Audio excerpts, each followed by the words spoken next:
Rain poured over Portland in thick gray sheets that afternoon, turning the streets into a watercolor blur of umbrellas and hurried footsteps. Harper Evans stood under the awning of her office at Evans Designs, clutching a stack of sketches she'd spent all night perfecting. At 28, she was a dreamer with a knack for designing furniture that felt like fairy tales, though her clumsiness often turned those dreams into chaos. Her dark hair was pulled into a messy bun, and her coat was already damp from an earlier tussle with a broken umbrella. She muttered to herself about the injustice of it all, her voice barely audible over the drumming rain. Portland weather was her nemesis, and today it seemed determined to win. Across the street, a small bar glowed with warm light, its neon sign flickering like a beacon. Harper's stomach growled, reminding her she'd skipped lunch to finish those sketches. She took a deep breath, squared her shoulders, and dashed toward it, her sneakers slapping wet pavement. She didn't see the man leaning against the bar's doorway until it was too late. Her sketches flew into the air as she crashed into him, and a cold splash of beer soaked her coat. She yelped, stumbling back, while the man let out a startled grunt. Harper looked up, mortified, into a pair of sharp hazel eyes framed by rain-slicked brown hair. Noah Bennett stood there, 30 and all business in a tailored jacket now dripping with his own drink.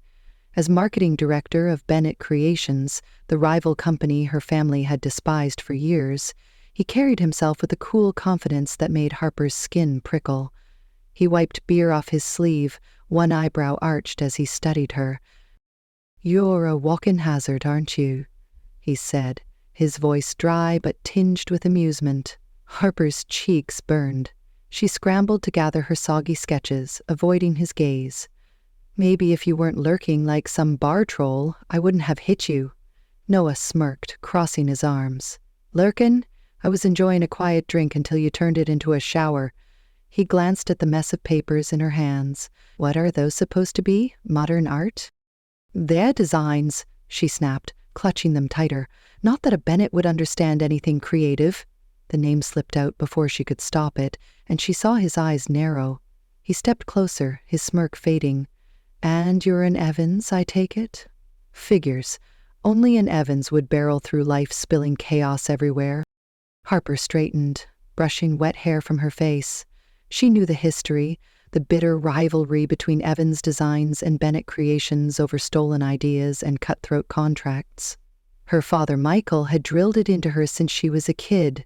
Bennetts were the enemy. Yet here she was, face to face with one, and he didn't look like the monster she'd imagined. He looked annoyingly handsome, actually, which only made her madder.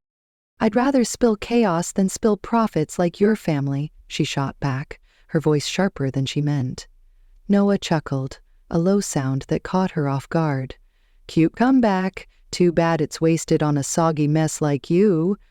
He nodded at her coat, where beer mingled with rainwater in a sad, dripping stain.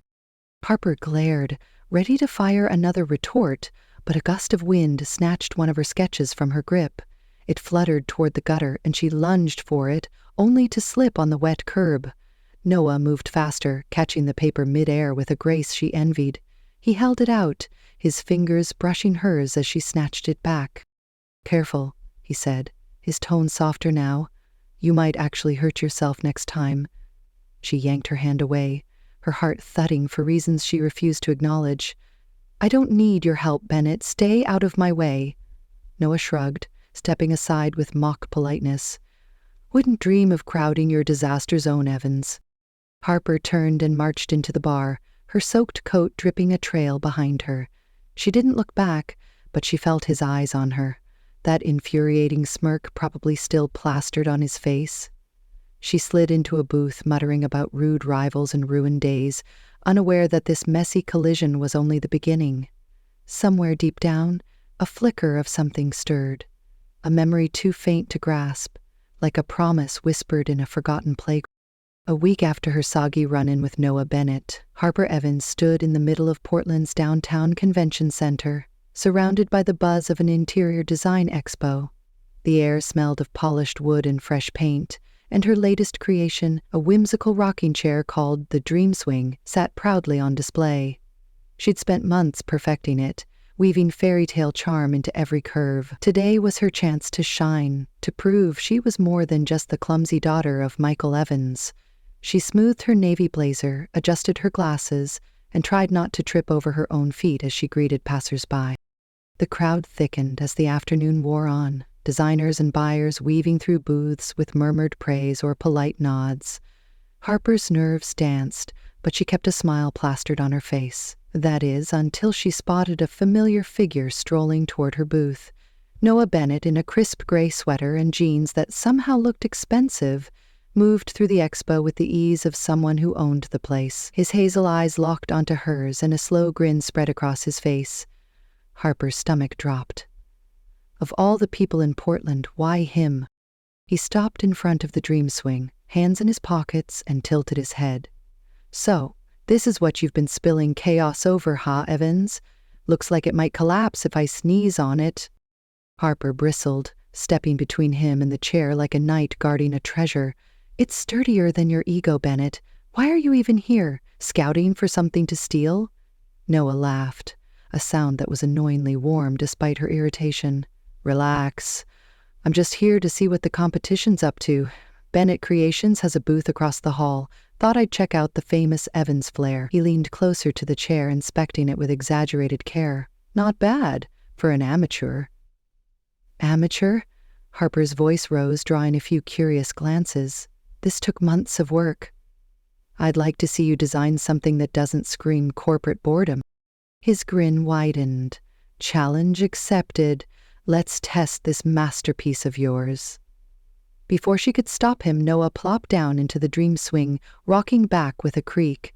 Harper's eyes widened in horror as the chair wobbled under his weight. She'd tested it herself, but Noah was taller, broader, and clearly intent on breaking something. Get off, she hissed, grabbing his arm to yank him up. You're going to ruin it. Too late, he said, just as a loud snap echoed through the booth. The left armrest cracked, splintering under his elbow. Noah froze, mid-rock, then looked up at her with a sheepish expression. Oops. Harper's jaw dropped. The crowd around them murmured, some stifling laughs, others snapping photos. She pointed at the broken chair, her voice trembling with fury. You sabotaged me. This is why Bennetts can't be trusted. Noah stood, brushing wood dust off his sleeve. Sabotage, please. Maybe your design's just terrible. Ever think of that? He crossed his arms, unfazed by her glare. I was doing you a favor, stress testing it. A favor? Harper stepped closer, her finger jabbing the air near his chest. You're a walking wrecking ball. Get out of my booth before I call security. Ladies and gentlemen, Noah said, turning to the onlookers with mock seriousness. Witness the Evans temper in action. Should have designed a chair for that. The crowd chuckled, and Harper's face flushed crimson. She opened her mouth to retort, but a new voice cut through the chaos. Excuse me, Miss Evans? Mr. Bennett? A tall woman in a sleek black suit approached, her badge reading, Lydia Hart, Expo Director. She smiled tightly, glancing at the broken chair. I couldn't help but notice your lively interaction. Harper shot Noah a death glare, but he just shrugged, hands back in his pockets. Lydia continued, unfazed. I run a chain of showrooms across Oregon, and I'm looking for a fresh design team for our next project. Your energy caught my eye. How would you two feel about collaborating on it? Harper blinked, certain she'd misheard. Collaborate? With him? She gestured at Noah like he was a spilled paint can. Noah raised an eyebrow. Me? With her? I'd rather design with a tornado. Lydia's smile didn't waver. Exactly. That passion could sell anything. You're both from top firms, and I want something bold. Think about it. My assistant will email you the details. She handed them each a business card and walked off, leaving Harper and Noah staring at each other in stunned silence. Harper clutched the card, her mind racing. Work with Noah Bennett? The guy who'd just broken her dream swing and turned her expo into a circus? She looked at the splintered armrest, then at him. This is your fault. You owe me a chair. Noah smirked, tucking the card into his pocket. "And you owe me a beer for the one you spilled last week. Guess we're even." He leaned in, his voice dropping. "Looks like you're stuck with me, Evans. Better not trip over me again." Harper's heart thudded, a mix of anger and something she couldn't name. "I'd rather trip into traffic," she muttered, but her eyes lingered on him as he sauntered away. The crowd dispersed, whispering about the Evans-Bennett showdown, and Harper sank onto a stool beside her ruined chair. She didn't know it yet, but that broken armrest was just the first crack in the wall between them. Across the hall, Noah paused at his own booth, glancing back at her. He rubbed his elbow where the chair had given way, a faint smile tugging at his lips. Something about her fire, her chaos, felt oddly familiar, like a tune he'd heard long ago and couldn't quite place. He shook his head, dismissing it as nonsense. But as he turned away, a memory flickered, a little girl in pigtails swinging beside him in a park, laughing as she promised him the world. Back at her booth, Harper picked up a shard of the broken armrest, turning it over in her hands. She sighed, muttering about arrogant Bennetts and cursed expos. Somewhere in her cluttered bag, a tiny toy ring lay buried, a relic from a childhood promise she'd forgotten. Fate, it seemed, had other plans, and it was already swinging them back together one clumsy step at a time. The Portland skyline glowed faintly through the studio windows as Harper Evans hunched over a drafting table, surrounded by sketches and coffee cups. It was 2 weeks after the expo disaster, and she still couldn't believe she'd agreed to Lydia Hart's insane idea. Collaborating with Noah Bennett felt like signing up for a comedy of errors, but the showroom project was too big to refuse, and Harper needed to prove she wasn't just a klutz with a pencil. She adjusted her glasses, muttering about impossible deadlines and impossible people. Noah lounged across the room, flipping through a notebook with a pen tucked behind his ear. He'd traded his expo sweater for a black button-up, sleeves rolled to his elbows, looking annoyingly at ease for someone who'd broken her chair. The studio, a rented space near the river, was small but cozy, with exposed brick walls and a mismatched sofa that screamed thrift store chic. They'd been at it for days, sketching layouts for the showroom, and the air buzzed with a mix of tension and reluctant teamwork. Harper reached for a paint sample, her elbow knocking a can of blue acrylic off the table. It hit the floor with a splat, splashing across Noah's pristine white sneakers. She froze, eyes wide as he looked down, then up at her with a slow, exaggerated sigh.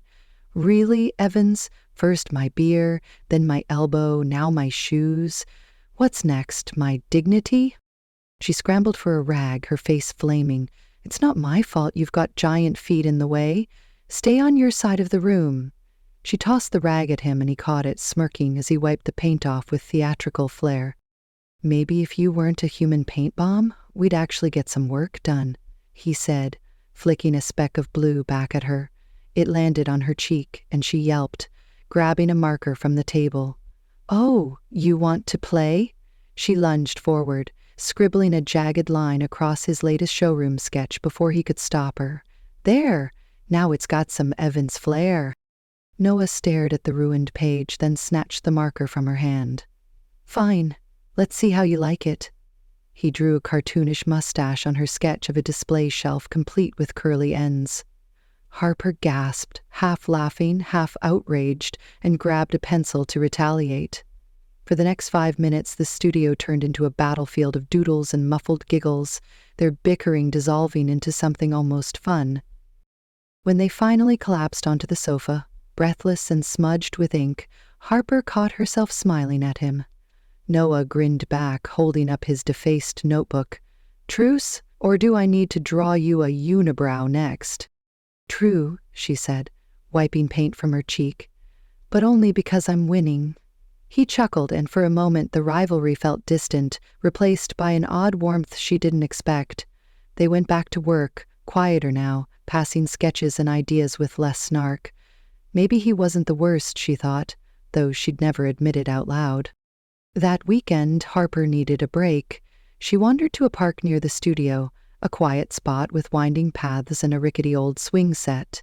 The sun dipped low, painting the trees gold, and she settled on a bench with a book, letting the breeze calm her frazzled nerves. Then she heard it, a soft strumming, notes floating through the air like a lullaby. She looked up, curious, and followed the sound to a clearing. Noah sat on a picnic table, a guitar across his lap, fingers moving over the strings with a gentleness she hadn't seen in him before. His eyes were closed, lost in the music, and Harper stopped short, her breath catching. She didn't know he played, didn't know he could look so peaceful. She stepped closer, mesmerized, until a twig snapped under her foot. His eyes flew open, and he fumbled the guitar, nearly dropping it. "Evans?" he said, squinting at her in the fading light. "What are you doing here? Stalking me now?" Harper's cheeks burned as she stepped into view, clutching her book. "I was just walking. Didn't know a Bennett could play something that's not annoying." She nodded at the guitar, trying to sound casual despite her racing pulse. Noah set the instrument down, rubbing the back of his neck. "And I didn't know an Evans could sit still for 5 minutes. Guess we're both full of surprises." He patted the table beside him. "Want to listen, or are you too busy tripping over twigs?" She hesitated, then climbed up, sitting a safe distance away. "Fine, but if it's bad, I'm leaving." He smirked and started playing again, a slow melody that tugged at something deep inside her. Harper watched his hands, the way they moved with quiet confidence, so different from the sharp-tongued guys she'd sparred with. She didn't realize she was staring until he glanced over, catching her eye. "What, too good for you?" "It's okay," she lied, looking away to hide her smile. "I've heard better buskers downtown." "Liar," he said, but there was no bite in it. He played another song, softer this time, and Harper let herself relax, the music weaving a thread between them she couldn't quite name. When he finished, the park was silent except for the rustle of leaves, and she felt oddly reluctant to leave. "Where'd you learn that?" she asked, her voice quieter than usual. Noah shrugged, resting the guitar on his knee. "Picked it up as a kid. Used to sneak out here and play when things got rough at home. Cleared my head." He looked at her, half a smile on his lips. "What about you? What's your escape?" She thought about it, twirling a strand of hair. "Drawing, I guess, or reading fairy tales. Anything that feels less chaotic than real life." He nodded, like he understood more than he let on. "Fairy tales, huh? Guess that explains the dream swing. You're a romantic under all that clumsiness." "Shut up," she said, shoving his shoulder lightly, but she laughed, and he laughed with her. They sat there a while longer, the tension from their families and the project fading into the background. As Harper walked home later, the melody lingered in her mind, stirring a memory she couldn't place. A boy with a toy guitar strumming nonsense tunes beside her on a swing. She shook it off, blaming the late hour and too much coffee. Across town, Noah packed up his guitar, humming the same tune he'd played as a kid, the one he'd made up for a little girl who'd promised to be his friend forever. Neither of them knew it yet, but the park was pulling them closer, whispering secrets they'd long forgotten. The Portland studio hummed with late-night energy as Harper Evans and Noah Bennett huddled over a mock-up of their showroom design. It was a month into their forced collaboration, and the space was a mess of fabric swatches, half-finished sketches, and empty takeout boxes. Harper sat cross-legged on the floor, her hair spilling out of a loose ponytail, while Noah leaned against the sofa, scribbling notes on a clipboard. The deadline loomed, but tonight felt different, quieter, like the air held a truce they hadn't spoken aloud. Harper yawned, stretching her arms until her elbow knocked over a cup of pencils. They clattered across the floor and she groaned, reaching to pick them up. Noah glanced over, his lips twitching into a grin. "You're a one-woman disaster crew, you know that? How do you even survive daily life?" She tossed a pencil at him, missing by a mile. "I survive just fine, thank you. Maybe if you weren't hogging the sofa, I'd have more room to work." He laughed, patting the cushion beside him. "Plenty of space here. Come on, I won't bite. Unless you spill something on me again." Harper rolled her eyes but climbed up, settling in with a sketch pad. Their knees brushed and she ignored the little jolt it sent through her. They'd been like this lately, trading barbs that felt more like banter than battles. She flipped through her designs, pointing out a curved bookshelf she'd drawn. "This could go by the window. What do you think?" Noah leaned closer, his shoulder grazing hers as he studied it. "Not bad. Add some lighting underneath and it'd pop." "You're better at this than I thought, Evans," she smirked, nudging him back. "High praise from a Bennett. Careful, I might think you're going soft." "Never," he said, but his grin softened into something warmer, and Harper felt her cheeks heat up. They worked in companionable silence for a while, passing ideas back and forth, their voices low in the dim light. It was the kind of night that made her forget he was the enemy, forget the weight of their family's feud. Noah set his clipboard down, stretching with a groan. "I wanted to be a musician, you know. Not a marketing guy. Used to dream about playing gigs instead of pushing ad campaigns." Harper looked up, surprised by the confession. "Really? You're good enough. Why'd you stop?" He shrugged, staring at the ceiling. "Family pressure. Bennetts don't chase dreams, they chase profits. My mom, Clara, made that clear early on. What about you? Why design?" She twirled a pencil between her fingers, thinking, "I've always loved making things. When I was a kid, I'd draw houses and swings in this park near my house, had a little friend there who'd cheer me on. It was my escape from all the event's expectations." Noah's eyes flickered, but he didn't say anything, just nodded. "Sounds nice. Simpler times, right?" "Yay," she said, her voice softening. "I even made him a toy ring once, promised we'd build a castle together someday. Silly kid stuff." She laughed, shaking her head, and didn't notice Noah's hand tighten around his pen. The next day, Harper rummaged through her apartment, looking for a lost sketchbook. She pulled a dusty box from under her bed, spilling old photos and trinkets across the floor. A tiny plastic ring rolled out, bright green and chipped, the kind you'd win at a carnival. She picked it up, a smile tugging at her lips. That park friend flashed in her mind, a blurry figure with messy hair and a gap-toothed grin, handing her a matching ring under a swing set. She'd forgotten his name, but the memory warmed her. She slipped the ring into her pocket, a little piece of nostalgia to carry with her. At the studio that evening, Harper was late, bursting in with her bag slung over her shoulder. She tripped over a chair, and the ring flew out, skittering across the floor to land at Noah's feet. He bent to pick it up, his fingers closing around it as he straightened. His face went still, then pale, his hazel eyes widening as he turned it over in his hand. Harper didn't notice, busy dusting herself off and muttering about cursed furniture. "Where'd you get this?" Noah asked, his voice oddly tight.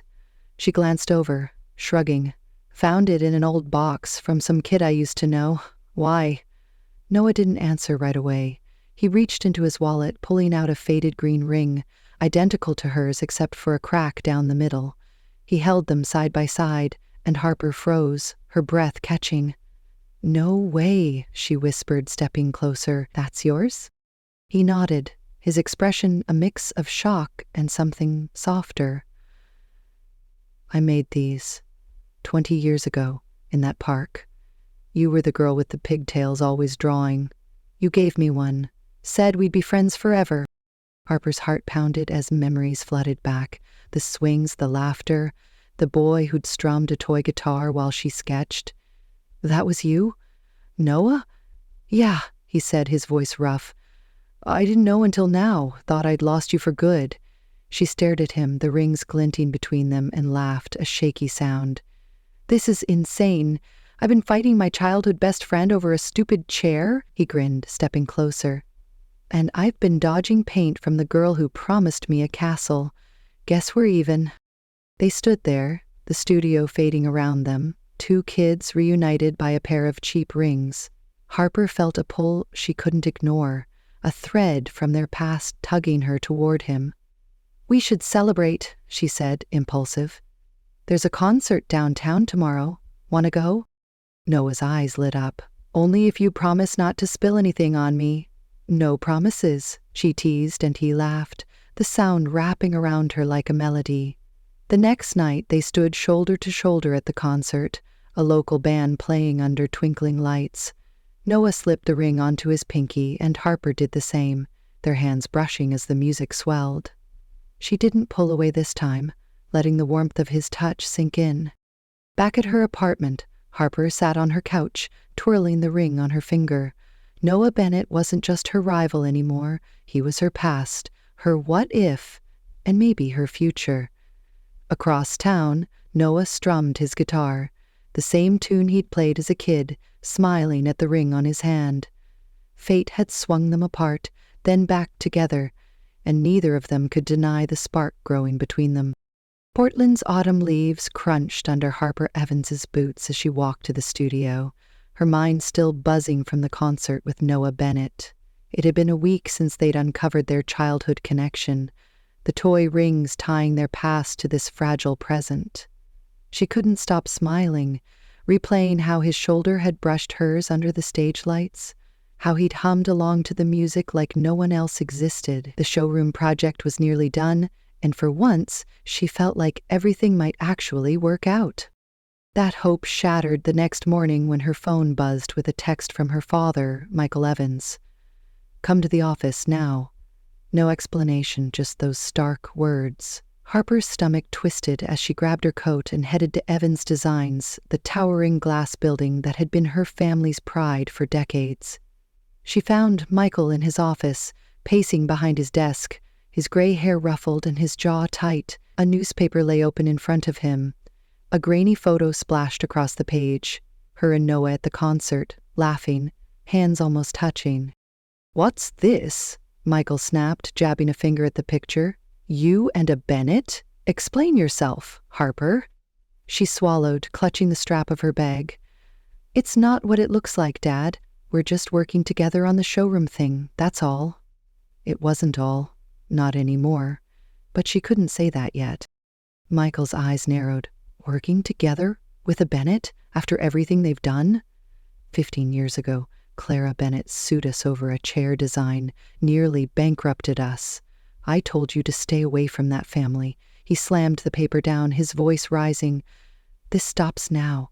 No more project, no more contact. You're an Evans. Act like it." Harper's chest tightened, but she stood her ground. "He's not like that, Dad. Noah's different. We've known each other since we were kids. We just didn't realize it until now." "Kids?" Michael barked a laugh, sharp and bitter. "That doesn't change what he is. He's Clara's son, raised to stab us in the back. End it, Harper, or you're out of this company." He turned away, dismissing her, and she left with her fists clenched, tears stinging her eyes. Across town, Noah faced a similar storm. He'd barely stepped into Bennett Creations when his mother, Clara, summoned him to her corner office. She sat in a leather chair, blonde hair pulled into a severe bun, her gaze icy as she slid a copy of the same newspaper toward him. "Care to tell me why you're cozying up to an Evans girl, Noah?" He rubbed the back of his neck, the toy ring still on his pinky catching the light. "It's Harper, Mom. We're collaborating on a project. She's not the enemy you think she is." Clara stood, her heels clicking on the hardwood floor. "Not the enemy? Her father dragged us through court, cost us millions. I raised you to protect this family, not fraternize with them. Cut her off, Noah, or you can kiss your position here goodbye." Her voice was cold, final, and she waved him out without another word. Noah left, his jaw tight, the ring feeling heavier than ever. He'd known this might happen, but hearing it out loud still cut deep. Harper wasn't just some Evans to him anymore. She was the girl from the swings, the one he'd lost and found again. He couldn't let her go, not after everything. That evening they met at the park near the studio, the same one where they'd played as kids. The air was crisp, the swings swaying gently in the breeze. Harper sat on a bench, her coat pulled tight around her, and Noah joined her, his guitar case slung over his shoulder. They didn't speak at first, just watched the leaves fall, the weight of their family's words hanging between them. Harper broke the silence, her voice shaky but laced with a forced laugh. "Guess fate's not on our side, huh? My dad's ready to disown me over a stupid photo." Noah turned to her, his hazel eyes steady. "My mom's the same. Threatened to fire me if I don't ditch you. Maybe fate's just testing us, seeing if we'll fight for it." She smiled, but it didn't reach her eyes. Fight? With what? They've got us cornered. I can't lose my family, Noah, but I don't want to lose you either. Her fingers brushed the ring on her pinky, and she looked away, blinking fast. He set the guitar down, scooting closer. I don't want to lose you again, Harper. Not after 20 years of missing you without even knowing it. But if we keep this up, we're both out in the cold. She nodded, her throat tight. So what do we do? Pretend this never happened? Go back to hating each other? Noah took her hand, his touch warm against the chill. We say goodbye. For now. But I'm not giving up, okay? We'll figure it out. He tried to smile, falling back on their old banter. Just don't trip over me if we run into each other again. Harper laughed, a tear slipping down her cheek. Only if you stop breaking my stuff, you jerk. She squeezed his hand, then pulled away, standing up. Take care, Noah. Don't forget me this time. Never, he said, his voice cracking as he watched her walk to the swings. She paused, slipping the toy ring off her finger and setting it on the seat of the old swing where they'd once sat together. It glinted in the fading light, a silent promise left behind. She didn't look back, her steps slow as she disappeared down the path. Noah stayed, staring at the ring until dusk settled over the park. He picked it up, turning it over in his hand, the cracked plastic a mirror of the ache in his chest. He slipped it into his pocket next to his own, muttering to himself, This isn't over, Harper. Not by a long shot. Back at her apartment, Harper curled up on her couch, clutching a pillow as the tears came. She'd lost him once as a kid, and now again, all because of a feud she didn't start. Across town, Noah sat in his car, staring at the rings in his palm, the weight of their goodbye pressing down. The park stood empty between them, holding memories they couldn't escape and a love they weren't ready to let die. Portland's streets glistened under a light drizzle as Harper Evans stumbled out of a downtown bar, her coat slung over one arm and her steps unsteady. It had been 2 weeks since she'd left the toy ring on the swing, 2 weeks since she'd walked away from Noah Bennett in that park. The showroom project was done, handed off to Lydia Hart with polite emails and no more late-night studio sessions. She'd thrown herself into work at Evans Designs, sketching until her hands cramped, but the quiet of her apartment at night was unbearable. Tonight, her friends had dragged her out for drinks, and after 3 glasses of cheap wine, her resolve crumbled. She pulled out her phone, scrolling to Noah's name, her thumb hovering over the call button. Stupid, she muttered, shoving it back in her pocket. But the wine buzzed in her veins, and her heart ached with a reckless need to see him. She didn't remember deciding to move, didn't remember the walk through the rain, but somehow she found herself outside his apartment building, a sleek high-rise across the river. Her hair stuck to her face, wet and wild as she pounded on his door, her voice slurring, loud enough to wake the neighbors. Noah, open up! You can't leave me twice, you idiot! She banged again, swaying on her feet until the door swung open. Noah stood there, hair tousled from sleep, wearing a faded t-shirt and sweatpants. His hazel eyes widened as Harper lurched forward, crashing into his chest with a muffled sob. You're mine, okay? I don't care what they say. Harper? Noah caught her, half startled, half amused, as she clung to his shirt. The sharp tang of alcohol hit him, and he blinked, steadying her. What are you doing here? Are you drunk? So what if I am, she mumbled, her words tumbling over each other. I miss you, you jerk. My dad can't stop me, your mom can't stop me. You're mine. Her head lolled against him, and then she went limp, passing out mid-rant in his arms. Noah stared down at her, a laugh bubbling up despite the chaos. You're a mess, he said, shaking his head. He scooped her up, her slight frame surprisingly light, and carried her inside, kicking the door shut. The living room was dim, lit only by a lamp, and he laid her on the couch, tugging a blanket over her. She mumbled something incoherent, her hand still gripping his shirt, and he couldn't bring himself to pull away. He sat beside her, watching her sleep, her face soft and unguarded in a way he hadn't seen since they were kids. Morning sunlight streamed through the blinds, stabbing into Harper's eyes as she woke with a groan. Her head throbbed, her mouth tasted like regret, and then she realized she wasn't on her own couch. She bolted upright, blanket sliding off, and found herself staring at Noah, sprawled in an armchair with a pillow hugged to his chest. His apartment came into focus, a tidy space with bookshelves and a guitar propped in the corner. Panic hit her like a freight train. "Why am I here?" she croaked, her voice hoarse. She looked down at her rumpled clothes, coat tossed over a chair, and then at Noah as he stirred, blinking awake. He yawned, rubbing his eyes. "Morning, sunshine. You showed up at midnight, drunk as a skunk, banging on my door and yelling about how I'm yours. Then you passed out on me," he grinned, leaning forward. "Pretty romantic for a disaster." Harper's face flamed, memories flickering back in blurry pieces. "Oh no, no, I didn't. Did I?" She buried her face in her hands, mortified. "Tell me I didn't say that." "You did?" Noah said, standing to grab a glass of water from the kitchen. He handed it to her, his grin widening. "Loud enough for the whole building to hear." "Lucky I'm on the top floor." She took the water, gulping it down to stall. "I'm never drinking again." "Why didn't you kick me out?" He sat beside her, his expression softening. "Because you were a mess, and I didn't want you wandering off in the rain. Plus, I missed you too." He reached into his pocket, pulling out the 2 toy rings, one cracked, one chipped. "I've been carrying these since the park. Couldn't let you go again." Harper stared at the rings, her heart lurching. "Noah." She trailed off as he held one out, the chipped green plastic glinting in the light. "I'm him, Harper," he said, his voice steady. "The kid from the swings. I made these stupid rings because you said we'd always find each other. Took me 20 years, but I did. And then you walked away and I let you, because I thought it's what you wanted." He took her hand, pressing the ring into her palm.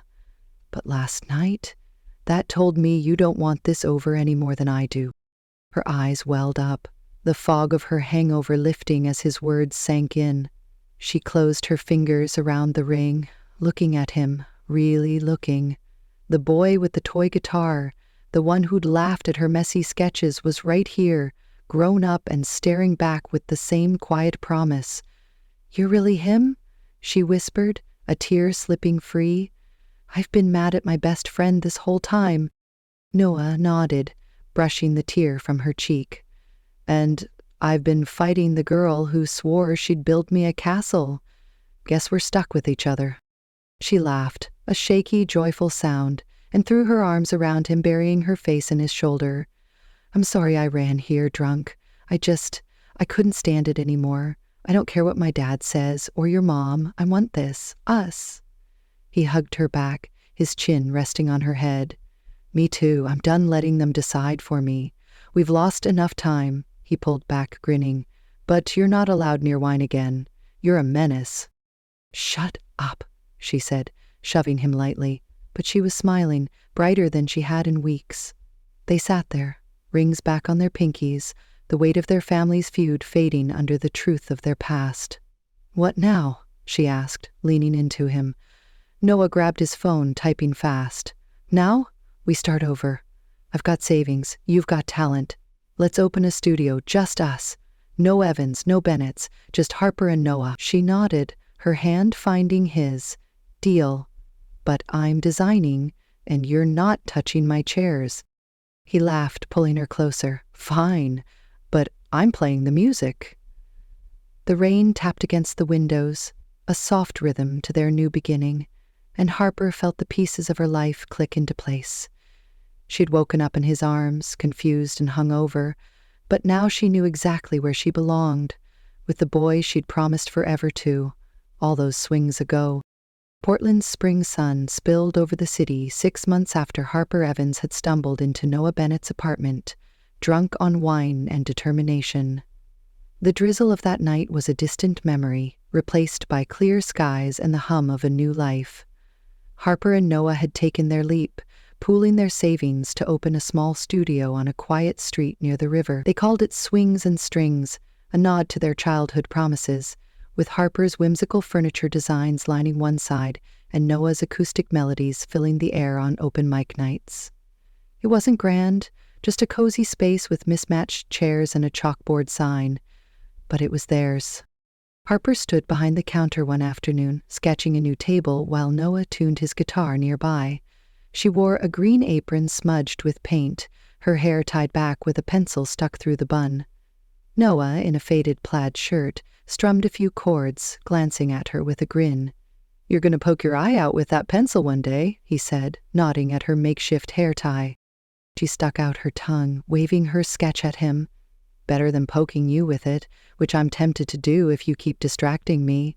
He laughed, setting the guitar down to lean over her shoulder. "Looks good. Maybe add a shelf here? For my music books, obviously." "Obviously," she said, rolling her eyes but adding the shelf with a quick flourish. Their days were like this now, easy and full of teasing, a rhythm they'd built from scratch. The studio had caught on with locals, drawn by Harper's quirky designs and Noah's laid-back performances. They weren't rich, but they were happy, and the toy rings on their pinkies glinted as a quiet reminder of how far they'd come. That peace shifted one sunny afternoon when the studio doors swung open and two familiar figures stepped inside. Michael Evans, Harper's father, stood tall in a navy jacket, his gray hair neatly combed. Beside him was Clara Bennett, Noah's mother, her blonde bun softened by a rare, hesitant smile. Harper froze, her pencil hovering over the sketch, while Noah's hand stilled on his guitar strings. The air thickened, memories of their last confrontations rushing back.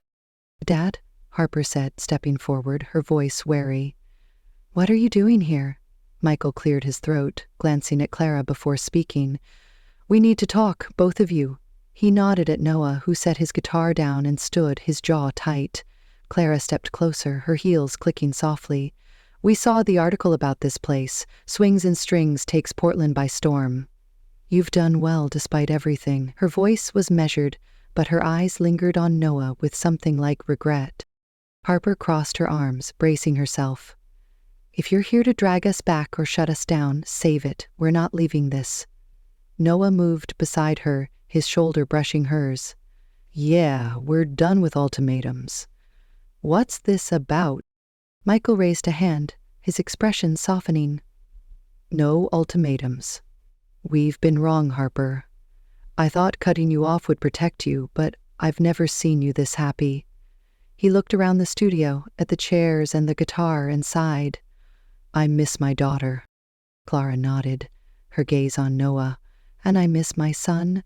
I pushed you too hard, Noah. Seeing you here doing what you love, I should have listened." She hesitated, then added, "We talked, Michael and I. The feud's gone on long enough. It's time to let it go." Harper blinked, her arms dropping. "Wait, you're serious? No more fighting?" Michael smiled faintly, a rare sight. "Serious. We're not saying it's easy, but we want you back in our lives, both of you." Noah exchanged a look with Harper, his tension easing. "What's the catch?" "No catch," Clara said, stepping forward. "Just a truce. And maybe a visit now and then. I'd like to hear you play again." Harper laughed, a relieved sound, and Noah grinned, pulling her into a quick side hug. "Guess we're not orphans anymore," he murmured, and she elbowed him playfully. A month later, the studio hosted its first big event, an exhibition called Dreams Come True. Harper's latest designs, a series of swings with carved fairy tale scenes hung from the ceiling, while Noah played a set of original songs, his guitar echoing through the packed room. Michael and Clara sat in the front row, side by side, clapping awkwardly but sincerely. The crowd loved it, locals and friends mingling with a warmth that filled the space.